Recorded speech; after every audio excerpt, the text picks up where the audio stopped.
Iya, kalau bisa saya gambarkan untuk situasi saat ini di posko pengungsian, memang situasinya saat ini sedang diberlangsungkan ibadah tepatnya di Gereja HKI Parsikaman, ini mana memang lokasinya satu lokasi dengan posko pengungsian. Jadi kalau untuk saya lihat sekarang,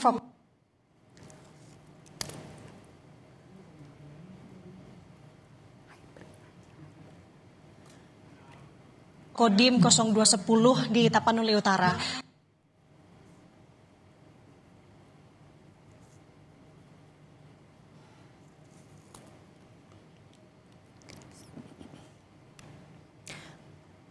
Kami sepertinya mengalami kendala komunikasi dengan jurnalis Kompas TV, Nanda Aprilia yang saat ini berada di Tapanuli Utara.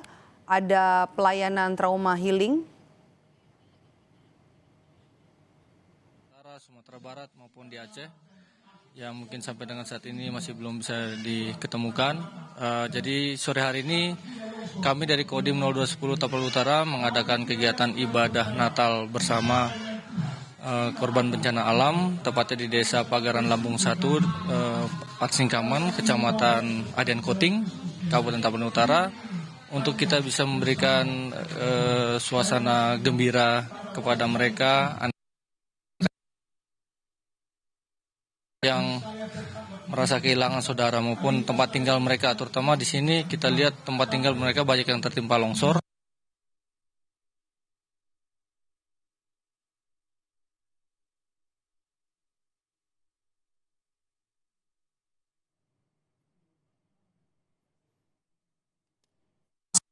Untuk korban-korban yang ada di posko. Nah, kalau kita tanyakan terkait dengan kondisi posko pengungsian untuk saat ini, sebenarnya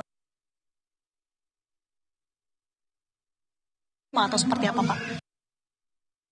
Pengungsi sendiri di Kabupaten Tapanuli Utara dan juga dari total pengungsi 1.075 orang, sudah ada beberapa masyarakat yang sudah kembali ke rumahnya karena kita sudah hampir 14 hari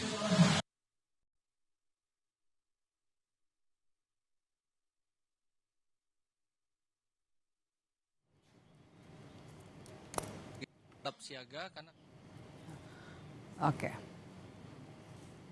Selain penanganan bencana, pelayanan trauma healing pasca bencana terhadap anak-anak masih terus diberikan di posko pengungsian di Gereja HKI Parsikaman, Kecamatan Adian Koting. Itu dia tadi laporan dari jurnalis Kompas TV, Nanda Aprilia melaporkan langsung dari Tapanuli Utara, Sumatera Utara.